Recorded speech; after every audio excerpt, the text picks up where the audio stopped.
Howdy Ags, this is Professor D, and in this video we are going to discuss the economic loss doctrine, or what I often like to call the Great Divide.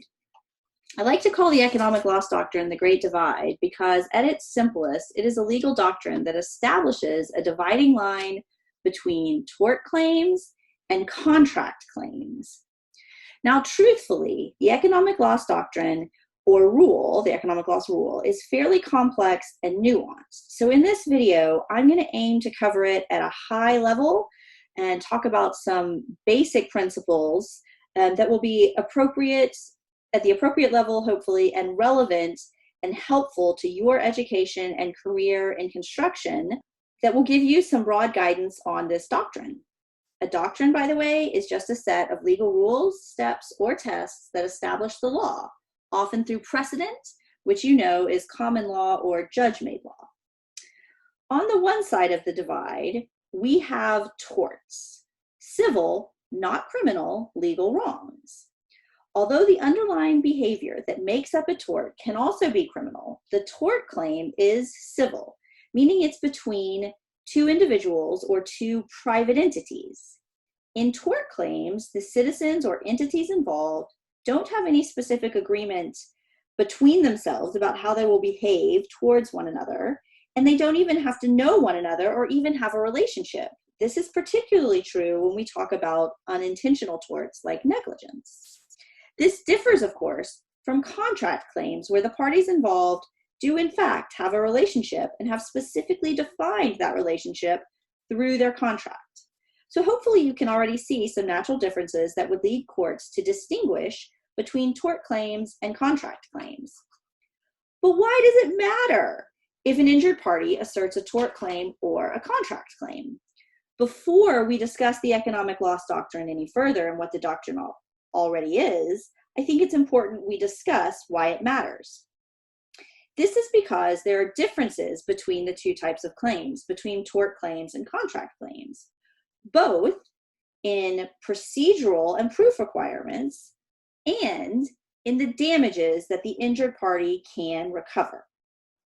Procedurally, these two different claims might have different statutes of limitations, different notice requirements, and even different basic requirements for who can maintain the lawsuit. For instance, in order to sue someone for a breach of contract, be in privity of contract with that party. That is, you have to have a direct contractual relationship with the other party. Recoverable damages between the two types of claims also differs. We've already discussed that parties file lawsuits to be made whole. That is, they have suffered some damage that we usually equate to money, and they want to recover that money that they are out. All claims, both tort and contract, allow parties to recover their actual damages. So a literal tally of all the monetary losses that the injured party has actually suffered associated with the harm. And some torts, including gross negligence and intentional torts, also allow for the recovery of punitive damages. That is more than actual damages, sometimes significantly more than actual damages. Contract damages never include punitive damages. Moreover, written contracts, and especially construction contracts, often include specific limitations of damages that would mean that an injured party from a breach of contract might not be able to recover all of their actual damages. So these are some of the reasons why it matters if a party is able to bring a claim in tort or in contract, or what we might also say, why a claim is allowed to sound in tort or sound in contract. But now let's talk about what the economic loss doctrine actually is. So I've already told you that it provides a dividing line between tort claims and contract claims. And I've explained that this matters because of the differences in procedural and proof requirements and damages that a party can potentially recover if they're pursuing tort or if they're pursuing a contract claim.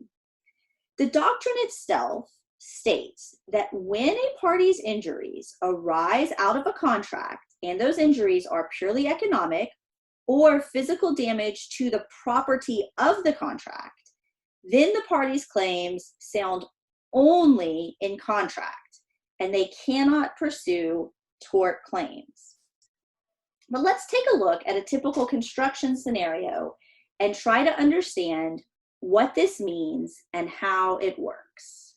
Most construction projects start with an owner, and the owner will contract directly with a designer, an architect/engineer, or what I might call an AE, and the owner will also contract directly with a prime contractor.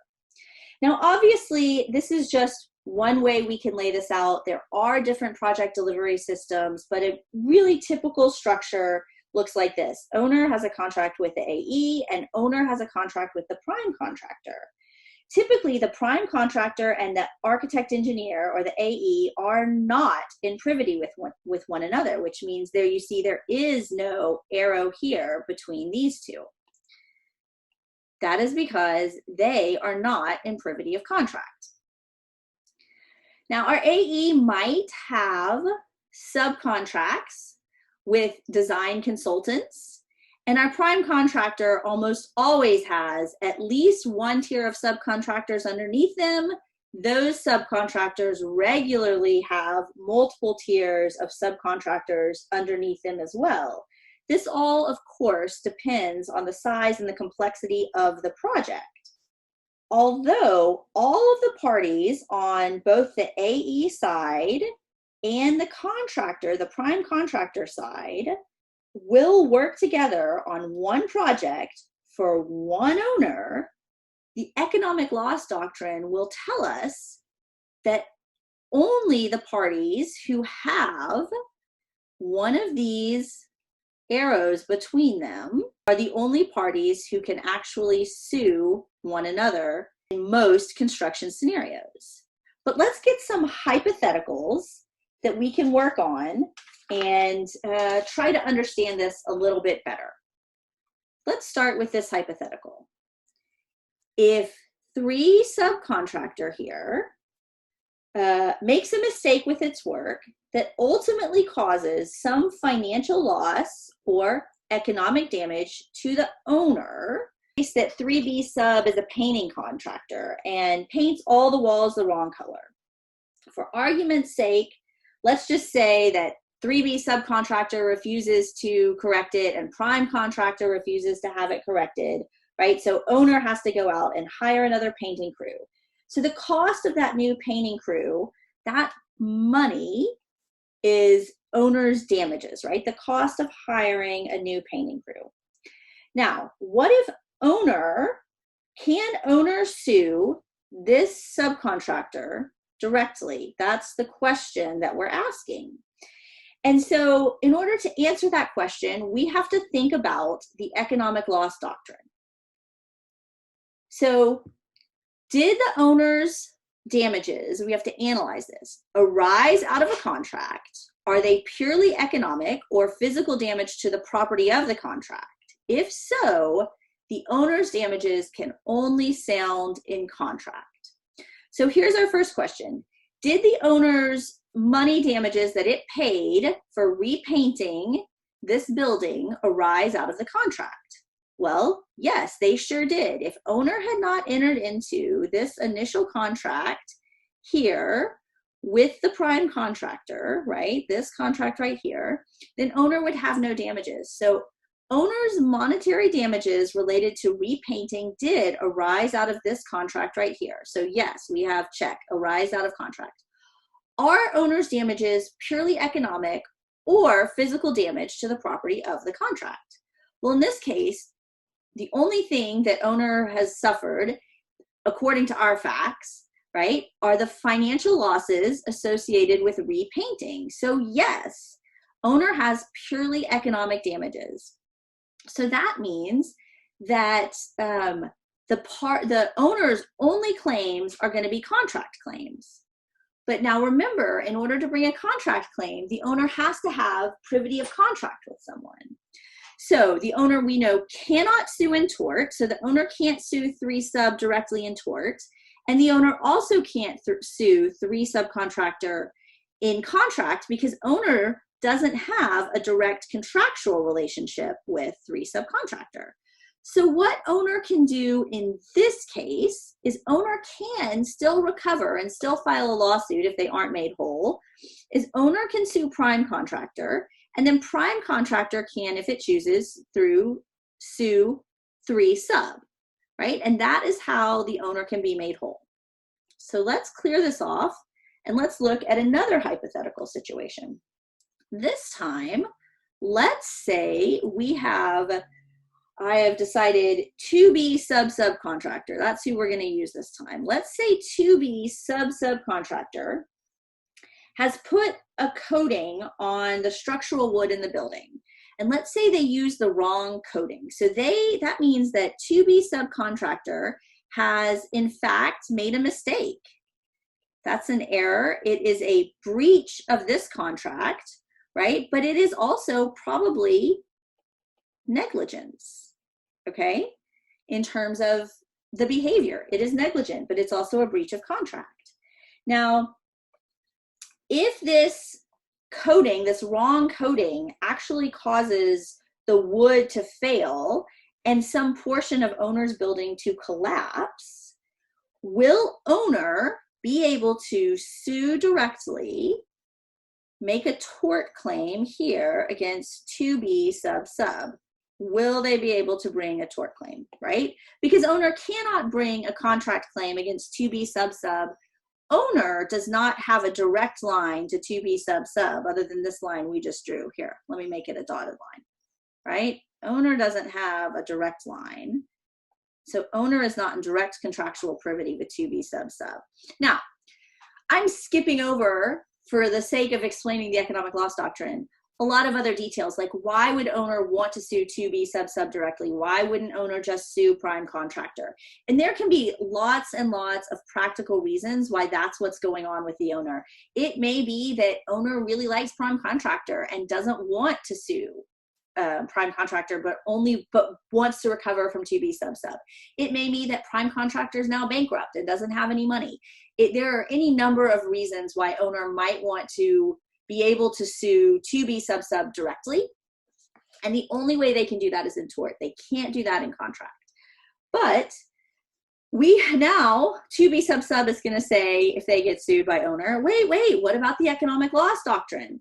Okay, so if we have a case where all that's damaged is the building, let's say whatever collapsed, it was empty, no people were damaged, no other property was damaged. Let's now analyze that by taking the rule and applying it to our fact scenario.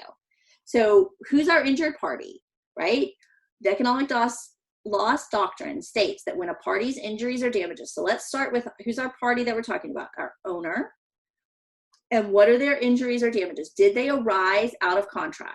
Well, a part of the building in this contract has fallen down. So the owner's damages have arisen out of that contract. Now we have to say, so check, we've got this again, it arose out of contract. Are they purely economic or physical damage to the property of the contract? Well, if we have the building itself and a portion of this building right here is injured, if this is now our owner's building, you can see that is either going to amount to the owner can, with enough money, fix that damage, or leave it damaged and say, hey, it's damaged, I need it to be fixed. But that is still physical damage to the property of the contract and no one else is hurt, right? So that means that the owner's claims will sound only in contract. That the owner cannot bring tort claims here against 2B sub, right? The tort claims are now barred by the economic loss doctrine. Again, the owner can pursue contract claims. They would have to sue the prime contractor, and then the prime would probably sue sub 2 subcontractor, and sub 2 subcontractor would sue 2B subcontractor, okay? So now let's go back, let me clear this all out, and let's just alter that a little bit. Let's say this time we have the same scenario. We once again have 2B subcontractor who has made a mistake. They have incorrectly applied this coating and it has caused to the structural wood and it's caused a failure. This time, instead of the area where the building collapses over here, rather than it being empty, let's say that the owner, there were no people in it, but let's say the owner had moved some expensive antique office furniture into that area. And let's say when it collapsed, debris flew out into the parking lot and injured a car over here. Okay. So now let's go back through our checklist. Did this arise out of contract?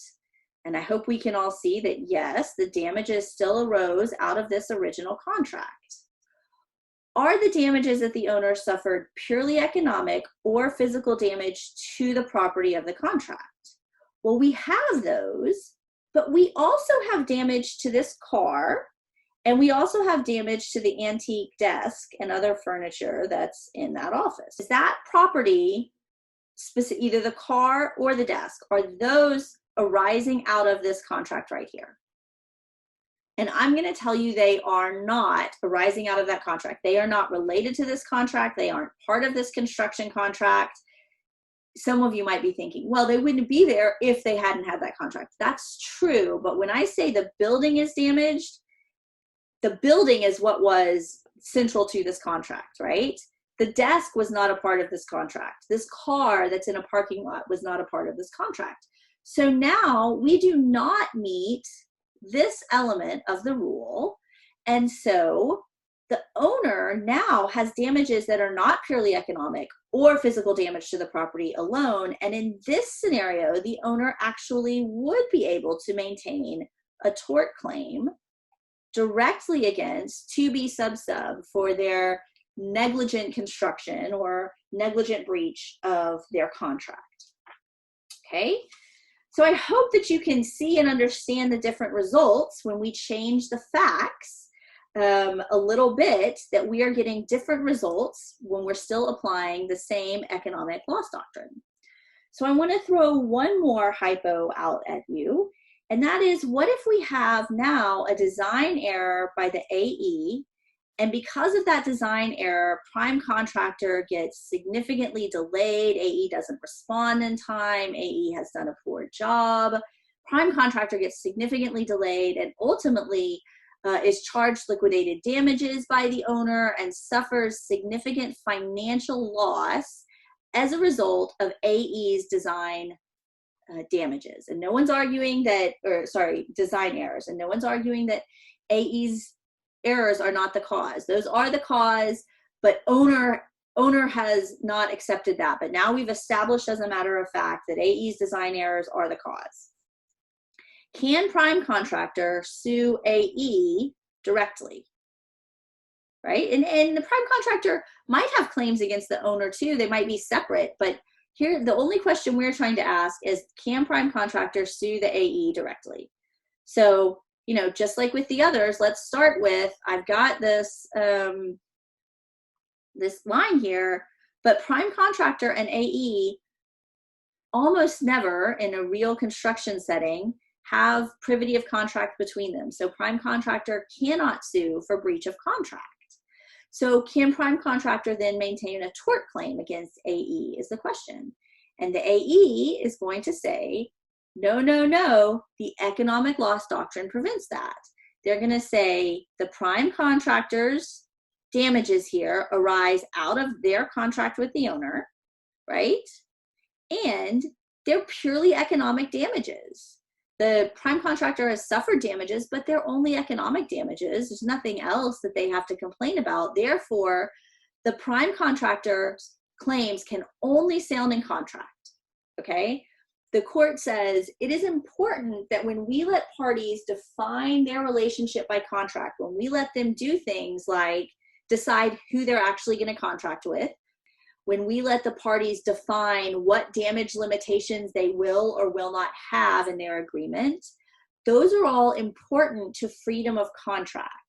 And freedom of contract is important in the United States. So again, in this scenario, we have met both of these, and therefore the court tells us, prime contractor, you can only sue in contract, and you can only sue a party that you have a contract with. So prime contractor can sue owner, and then if owner wants to, owner can sue AE, but the prime contractor cannot directly maintain a lawsuit either in tort or in contract against the AE, right? Not in contract because they don't have a contractual relationship, and not in tort because of the economic loss doctrine. It is preventing a tort claim by the prime contractor against the AE. This is a high-level overview of a fairly nuanced, again, and complex doctrine, the economic loss doctrine. But hopefully this video has helped to facilitate your understanding. In spite of its complexity, there are a few solid concepts that I hope you can take away with you through this semester and through your construction career. The economic loss doctrine creates a dividing line between torts and contracts. When a party's injuries or damages arise out of a contract and are purely economic or physical damage to the property of the contract, then the party's claims sound in contract only. Most disputes between parties on a construction project sound in contract only, unless an individual gets physically hurt. So you've probably already discussed personal injury claims on the construction site, and those were tort claims, and that's because individuals are getting physically hurt. But most construction disputes between all of the parties, the owner, the architect, the prime contractor, subcontractors, material suppliers, most of those, because of the economic loss doctrine, sound in contract only. And that is why it's so important for you guys to spend time understanding your contracts. In Texas, the economic loss doctrine makes it extremely difficult, not totally impossible, but for your purposes, virtually impossible for anyone other than the owner to sue the architect or engineer. And it's pretty clear, if you think back to that last slide, that parties can, again, because of the economic loss doctrine, only sue those other parties that they have a direct contractual relationship with. Finally, I want you to remember that both tort law and contract law are state law, so they can vary from state to state, as would the economic loss doctrine. So what I've presented in this video is based primarily on clearly defined Texas state law and generally accepted principles of the economic loss doctrine. But if you are building in a different state, it may be that you have a slightly different result in one of these, and it will always, the result will always in any legal case depend on the specific facts of that case. One different fact can make a difference in the outcome. But I hope that has helped to give you a basic understanding of the economic loss doctrine. Gig 'em.